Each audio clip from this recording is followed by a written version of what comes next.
Hi, I'm Dorothy. For 26 years, I believed my father hung the moon. Everyone in our small town of Millridge knew James Walker as the generous hardware store owner who sponsored Little League teams and donated to every charity. What they didn't see was how that generosity stopped at his front door. Dorothy, could you grab that box of receipts from my office? I need to finish these quarterly taxes, Dad called from the kitchen table where he'd spread out papers. Sure thing. The one labeled 2024 or 2025? I asked, already heading toward his home office. Both. And bring the blue folder marked property while you're at it. I entered his rarely accessed sanctuary. Dad was territorial about his office, the only room in the house where the door remained locked when he wasn't home. He'd given me a key just last year when I started helping with the store's bookkeeping. Found them, I called, grabbing both boxes. As I reached for the blue folder on his desk, I accidentally knocked over a stack of mail. Sorry, Dad. Just knocked some stuff over. I'll fix it. While reorganizing the scattered papers, an official-looking envelope caught my eye. The return address read, Millridge County Probate Court. Hey, did you know you got something from probate court? I asked, walking into the kitchen. Dad's face blanched. Give me that, he snapped, snatching the envelope from my hand. What's going on? Is everything okay? I set down the boxes on the table. It's nothing, just some paperwork about your grandmother's estate. I frowned. Grandma Helen's estate? But that was settled 3 years ago. Not everything. There were some complications. He shoved the envelope under his tax forms. Dad, why are you being weird about this? I'm not being weird. I'm trying to work, he said, not meeting my eyes. Don't you have plans with Megan tonight? My cousin Megan answered on the second ring. Hey, Doro, what's up? Hey, Meg, quick question. Have you heard anything about Grandma Helen's estate having complications? The line went silent for a moment. What exactly did Uncle James say? That there's some probate court paperwork because of complications. Why? Do you know something? Megan sighed. I think you need to talk to my mom about this. She's actually home if you want to come over now. 30 minutes later, I sat across from my Aunt Rebecca. Megan perched nervously beside her. I've been telling Sarah for months that she needed to talk to you, Aunt Rebecca said, referring to my mother who had moved to Florida after the divorce. But she insisted James would handle it. Handle what? I demanded. Can someone please tell me what's going on? Dorothy, your grandmother left you the lake house and a trust fund of $300,000, Aunt Rebecca said, her voice tight. You were supposed to receive it when you turned 25 last year. I stared at her. What? No, Dad would have told me if... The letter you saw was probably from the court asking why the transfer hasn't occurred yet, Megan interjected. Mom got copied on some of the correspondence since she's the executor. James has been fighting it, Aunt Rebecca continued. He's filed multiple objections, claiming you're not financially responsible enough to manage the inheritance. That's ridiculous. I have a master's degree in business. I help run his store. It gets worse, Aunt Rebecca said, sliding a folder across the table. He's been collecting the rental income from the lake house, over $40,000 this past year alone. I can't believe he would do this, I said, pacing back and forth in my cousin's living room. How long has he known about this inheritance? Since Mom's funeral, Megan replied, watching me with concern. Grandma Helen was very specific about you getting the lake house. She knew how much you loved spending summers there. Aunt Rebecca returned with 3 cups of tea. I've brought copies of all the legal documents. The trust is ironclad. Helen made sure of that. James has just been delaying the inevitable. I flipped through the papers, my hands shaking. So all those times he told me I couldn't afford to move out of his house. He knew you could, Aunt Rebecca confirmed, her expression grim. I need to talk to Mom, I said, pulling out my phone. Dorothy? Is everything okay? It's nearly midnight here. My mother's groggy voice came through the speaker. Did you know about Grandma Helen's inheritance? The lake house and the trust fund? A long pause followed. Your father convinced me it would be better to wait until you were more established in your career. Mom, I'm 26. I have a master's degree. How much more established do I need to be? I know, sweetheart. I'm sorry. James can be very persuasive, and after the divorce, I just wanted to avoid more conflict. So, you let him steal from me? That rental income was supposed to be mine. He said he was investing it for you, she replied weakly. And you believed him? After everything? Dorothy, please try to understand. No, Mom, I'm done understanding. I'm done making excuses for both of you. The next morning, I met with Liam Brooks, Grandma Helen's attorney. His office smelled of leather and lemon polish, the walls lined with law books. I've been trying to contact you for months, Liam said, adjusting his wire-rimmed glasses. Your father assured me you weren't interested in taking possession yet. That's absolutely false, I replied, trying to keep my voice steady. I never knew about any of this until yesterday. Liam nodded slowly. I suspected as much. James has been creative with his objections. First claiming you weren't mature enough, then suggesting you had gambling problems. Gambling? I've never even been inside a casino. I know. None of his claims held up under scrutiny, which is why the court has been pressuring him to release the funds. What about the rental income? Legally, it's yours from the date of your 25th birthday. We can file for immediate recovery. I want everything documented, I insisted. Every penny he's withheld, every lie he's told to the court. That won't be a problem, Liam assured me. But Dorothy, are you prepared for how ugly this might get? James won't take this lying down. He told me once that business is business, I replied, my jaw set. I'm just following his example. My friend and coworker Vanessa met me for lunch at the diner across from the hardware store. I can't believe Mr. Walker would do something like that, she said, stirring her coffee. He always seems so straight-laced and honest. That's the image he wants everyone to have, I replied bitterly. But trust me, it's all an act. What are you going to do? First, I'm moving out. Today. Can I crash at your place until I figure things out? Absolutely. Stay as long as you need. I also need to know if there's anything else he's hiding from the store's finances.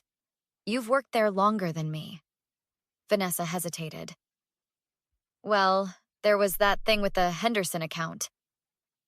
What thing? Last year when they renovated their hunting lodge? Your dad charged them for premium materials but installed the standard grade. The difference was over $15,000. I waited until closing time to confront my father. The hardware store emptied of customers, the fluorescent lights buzzing overhead as Dad counted the register. Need something, Dorothy? I thought you'd be home making dinner by now. He didn't look up from the cash drawer. I know about Grandma Helen's inheritance, I said, my voice echoing in the empty store. His hands paused briefly before continuing to stack bills. I was handling that for you. You mean stealing from me, I corrected. $300,000 plus the lake house, plus over $40,000 in rental income. Dad finally looked up, his expression hardening. I was protecting you from yourself. You've always been impulsive with money. That's a lie and you know it. I've never even had enough money to be impulsive with because you've kept me dependent on you. Everything I've done has been for your own good, he insisted, closing the register with a snap. You're not ready for that kind of responsibility. I have a master's in business, Dad. I help run this store. I'm 26 years old. A degree doesn't equal life experience, he said dismissively. Look, I was going to tell you eventually. When? When you'd spent it all? When you'd figured out how to transfer the lake house to your name? His face flushed. Now you're being ridiculous.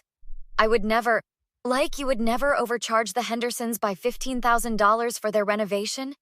Or never claim I had a gambling problem to the probate court? Dad's eyes widened. You've been talking to people, spreading lies? No, I've been discovering your lies, and now I'm done. Dorothy, listen to me, he said, his tone softening. I can explain everything. The Hendersons authorized those upgrades, but then changed their minds. And the gambling thing was a misunderstanding. Stop. Just stop, I interrupted. I don't want to hear any more excuses. What exactly do you want then? His voice took on an edge. Everything that's rightfully mine. The inheritance, the back rental income, all of it. And I want you to admit to everyone what you did. He laughed bitterly. You think I'm going to publicly humiliate myself? Destroy my reputation in this town? You did that yourself when you decided to steal from your own daughter. I did not steal, he shouted, slamming his hand on the counter. I was managing your inheritance until you were ready. That wasn't your decision to make. Grandma Helen left it to me, not you. Your grandmother never understood the value of money. She would have given everything away if she could. Maybe because she cared more about people than profits. I shot back. Something you clearly never learned. His face darkened. You have no idea what I've sacrificed for this family, for this business. Save it, Dad. I've already spoken to Liam Brooks. The legal process is already in motion. You involved Helen's lawyer? His voice dropped dangerously low. After everything I've done for you, this is how you repay me? Repay you? For what? Stealing my inheritance? Lying to me for years? I gave you everything, he yelled. A home, an education, a job. That's what parents are supposed to do. It doesn't give you the right to steal from me. His face contorted with rage. If this is how you want to play it, fine. But don't come back expecting anything from me. Not a job, not a penny, nothing. You're on your own. Is that supposed to scare me? I asked calmly. Because all I hear is that I'm finally free of you. Get out, he hissed. Don't come back. Ever. Gladly, I replied, turning toward the door. Oh, and Dad, I quit. 6 months later, I sat across from Liam Brooks in the courthouse hallway, waiting for the final hearing. You look well, Dorothy, he observed with a small smile. The lake house suits you. It feels like home, I admitted. More than my father's house ever did. The judge is likely to rule in our favor on all counts, Liam said, reviewing his notes. Your father's attempts to claim business losses haven't held up under scrutiny. Has he said anything about settling? I asked. Not a word. He seems determined to fight this to the bitter end. The courtroom doors opened, and my father walked in with his attorney, looking thinner and more haggard than I remembered. His eyes met mine briefly before looking away. The hearing proceeded quickly. The judge, a stern-faced woman in her 60s, had clearly reviewed all the evidence thoroughly. Mr. Walker, she addressed my father, the court finds your actions regarding your daughter's inheritance to be a clear breach of fiduciary responsibility.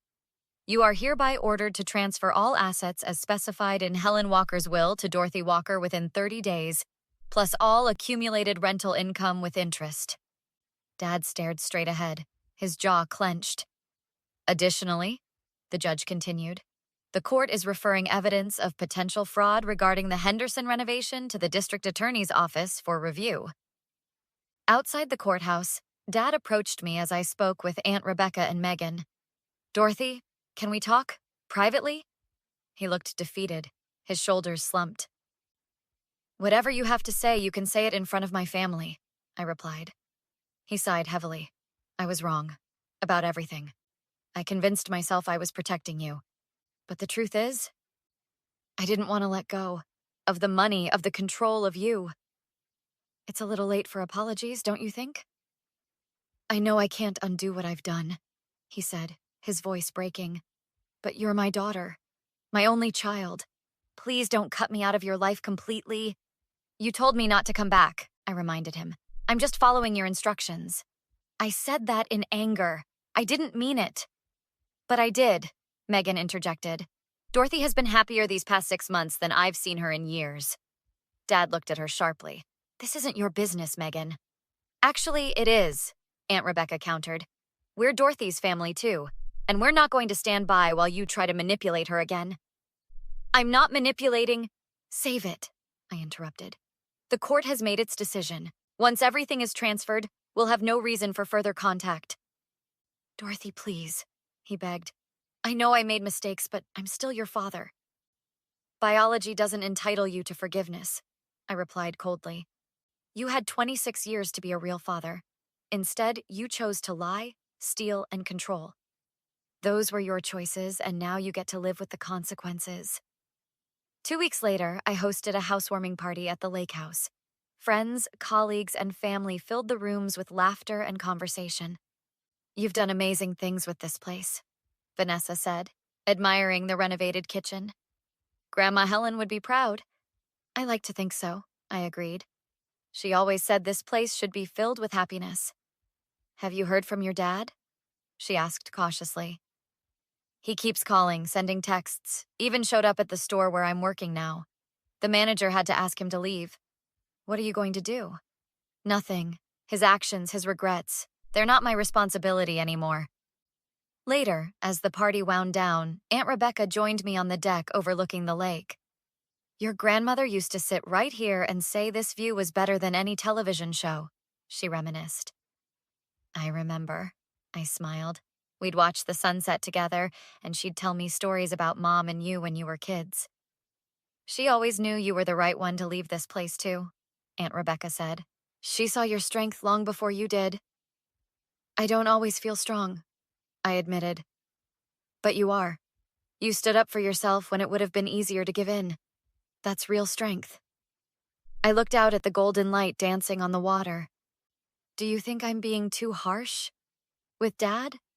"Only you can decide that," she replied carefully. "But remember, forgiveness and reconciliation aren't the same thing. You can forgive someone without letting them back into your life."